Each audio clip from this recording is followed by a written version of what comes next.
नमस्कार, मैं हूं Prabhakar Bharti, medical admission counsellor. आप सबका स्वागत करता हूं। उत्तर प्रदेश स्टेट काउंसलिंग का अलॉटमेंट आ चुका है और उम्मीद है आप सब देख भी चुके होंगे। जो कट ऑफ है वो एज एक्सपेक्टेड हायर साइड में है। 2024 में ये बिल्कुल एक नया रिकॉर्ड है कि जो मेरिट में इस बार हमें ये अनुमान था कि मेरिट हाई जाएगी, तो गवर्नमेंट में यहाँ पे देखा जाए तो औसतन मेरिट कम जा रही है, लेकिन जो प्राइवेट कॉलेजेस हैं या फिर जो डीम्ड कॉलेजेस हैं यहाँ पे काफ़ी ज़्यादा हाई मेरिट हमें देखने को मिल रही है। जैसा कि उत्तर प्रदेश की मेरिट लिस्ट आई थी तो मैंने आपको कहा भी था कि जो मेरिट है प्राइवेट कॉलेजेस की वो हायर साइड में हो सकती है। अब राउंड वन के रिजल्ट आने के बाद यह बात प्रमाणित भी हो गई है। तो चलिए एक एक करके आपको पूरे 35 कॉलेजेस की मैं कट ऑफ दिखा देता हूं, साथ ही 2023 के राउंड वन का कंपैरिजन भी बता देता हूं। फिर आपको यह भी बता दूंगा कि जिनको सीट अलॉट हुई है उनको रिपोर्टिंग किस तरीके से करनी है। तो सबसे पहले यहाँ पे देखेंगे श्री राम मूर्ति स्मारक,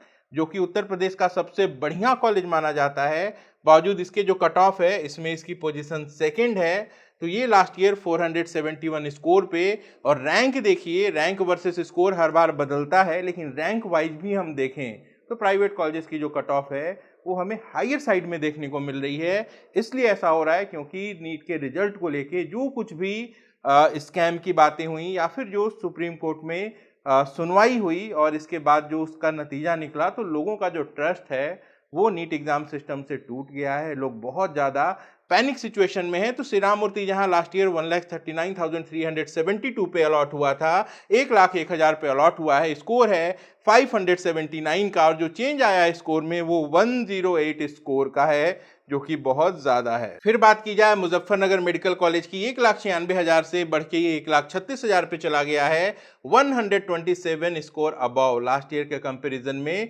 क्लोजिंग इसकी हुई है। रोहिलखंड बरेली देख लीजिए, 2,64,000 पे 2023 के राउंड वन में मिला था, 24 में 1,36,000 चला गया, स्कोर में 172 का इंक्रीमेंट हुआ है, जो कि अपने आप में बहुत ज़्यादा है। रामा कानपुर भी देख लीजिए, 3,08,000 रैंक पे जो मिला था वो 2,09,000 रैंक पे मिला है, स्कोर में 144 का चेंज यहाँ देखने को मिल रहा है। जबकि गवर्नमेंट कॉलेज की जो कट ऑफ है वहाँ पे रैंक वर्सेस स्कोर का जो फासला था 45 से 50 नंबर का, हमें वही देखने को मिल रहा है, लेकिन प्राइवेट में ये 100 से भी ज़्यादा है। सरस्वती हापुड़ 2,49,000 से बढ़ के 2,06,000, 111 स्कोर यहाँ पे 499 पे ये क्लोज हुआ है। हिंद 12 बाकी 1,44,000 पे लास्ट ईयर था, इस बार 1,05,000 पे है, 110 स्कोर का इंक्रीमेंट यहाँ भी हुआ है। शारदा, जो कि लोकेशन की वजह से नंबर वन कट ऑफ पे रहता है, इस बार भी है, 1,10,000 पे पिछले बार ये क्लोज हुआ था, 498 का स्कोर था, इस बार 82,000 पे क्लोज हुआ है,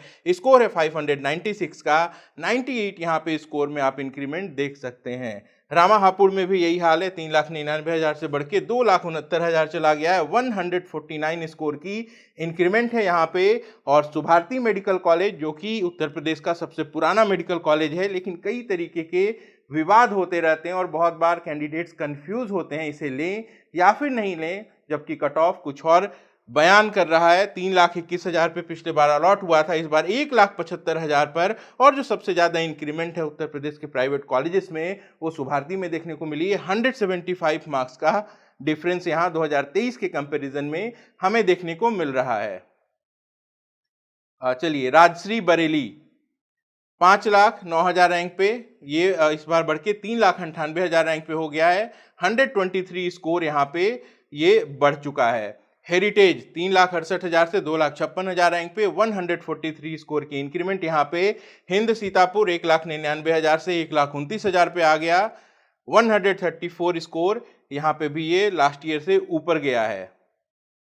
टीएस मिश्रा लखनऊ 4,28,000 पे पिछले साल, इस साल 3,23,000 पे चला गया, 131 की इंक्रीमेंट यहाँ पर भी हुई है।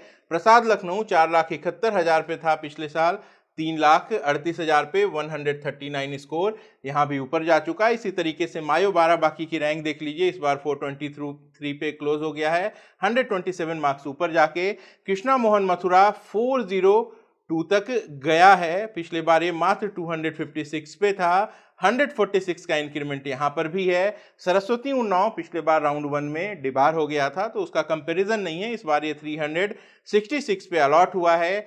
केडी मथुरा पिछले बार 392 तक मिला था, इस बार 530 पे क्लोज हो गया है। 138 स्कोर की इंक्रीमेंट यहां भी है। GS medical college Hapur 470 score तक मिला है।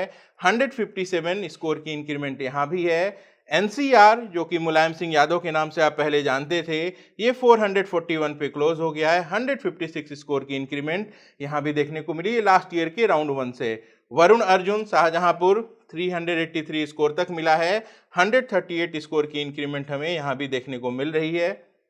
फिर बात की जाए श्री वेंकटेश्वरा अमरोहा, आप देख सकते हैं ये 378 स्कोर पे क्लोज हुआ है। 119 स्कोर की इंक्रीमेंट है यहाँ पे। यूनाइटेड प्रयागराज 487 पे क्लोज हो गया। 139 की इंक्रीमेंट यहाँ पर भी है। नोएडा इंटरनेशनल जो कि काफी डिमांड में दिखाई दे रहा है, 507 पे क्लोज हुआ है। 146 की क्लोजिंग यहाँ पर भी है। नारायणा मेडिकल कॉलेज जो लास्ट ईयर 238 पे था, ये बढ़ के चला गया 382 पे। 144 स्कोर की इंक्रीमेंट यहाँ पर भी है। एसकेएस मेडिकल कॉलेज मथुरा जो 2023 में पहली बार आया था, सबसे कम कट ऑफ थी 2023 में इसकी राउंड 1 में 236 की, ये भी बढ़ के 376 हो चुकी है और 140 मार्क्स का इंक्रीमेंट है यहाँ पे। और अब 4 नए कॉलेजेस, तो जैसा कि मैंने आपको पहले ही बता दिया था कि योगी जी के संस्थान का जो कॉलेज है इसकी डिमांड सबसे ज़्यादा रहेगी। तो गोरखपुर का ये कॉलेज 448 स्कोर पर क्लोज हो गया। केएमसी महाराजगंज में 353 स्कोर तक अलॉटमेंट हुई है।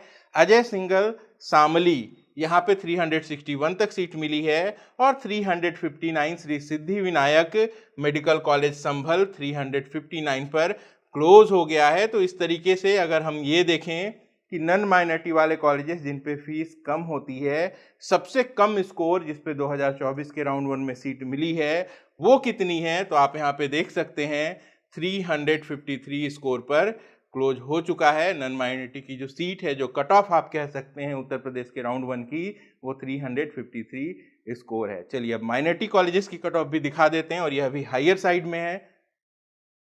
यहाँ आप देख सकते हैं कैरियर लखनऊ 332 पे क्लोज हुआ है। लास्ट ईयर ये 210 पर था, तो ये माइनॉरिटी कॉलेजेस की नन माइनॉरिटी वाली सीट है। एरा लखनऊ लास्ट ईयर 287 पे था, इस बार 404 पे चला गया। 117 मार्क्स का इंक्रीमेंट यहाँ पर भी। तीर्थंकर महावीर 274 से बढ़ के 405 पे आ गया। FH medical college Agra last year 200 पे क्लोज हुआ था, इस बार 328 पर आ गया। और इंटीग्रल लखनऊ लास्ट ईयर 227 पे था, 349 पे आ गया। तो इस तरीके से देखा जाए कि जो माइनॉरिटी कॉलेजेस की नन माइनॉरिटी सीट्स हैं वो किस स्कोर तक मिली हैं, तो ये स्कोर है आपका 328 का। अब जो माइनॉरिटी कॉलेजेस हैं उनकी माइनॉरिटी सीट का भी डिटेल्स देख लीजिए। कैरियर में माइनॉरिटी की सीट 252 तक मिली है, लास्ट ईयर से 106 मार्क्स अबव। एरा में ये 350 पे मिली है, लास्ट ईयर से 93 मार्क्स अबव।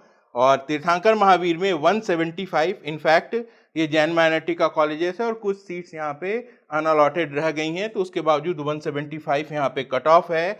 फिर आता है एफएच मेडिकल कॉलेज आगरा 249 तक मिला है। और इसके बाद आता है इंटीग्रल इंस्टीट्यूट लखनऊ, ये 301 तक मिला है। तो कुल मिला के उत्तर प्रदेश के जो कॉलेजेस हैं इनमें 100 से भी ज़्यादा स्कोर की इंक्रीमेंट देखने को मिली है। और 2024 में जो अब तक का इम्पैक्ट है वो क्लियरली ये है कि जो प्राइवेट कॉलेजेस हैं वो बहुत ज़्यादा डिमांड में हैं। भले ही उनकी फीस ज़्यादा हो, भले ही कॉलेजेस उतने अच्छे क्वालिटी के ना हों, लेकिन लोगों में पैनिक इतना ज़्यादा है कि लोग सीट मिस नहीं करना चाहते। और इसका ये नतीजा है कि जो कट ऑफ है वो बहुत ज़्यादा हायर साइड में। जिन कैंडिडेट्स को सीट मिल गई है उनको रिपोर्टिंग किस तरीके से करनी है यह भी समझ लीजिए। बहुत ज़्यादा कंफ्यूज होने की ज़रूरत नहीं है।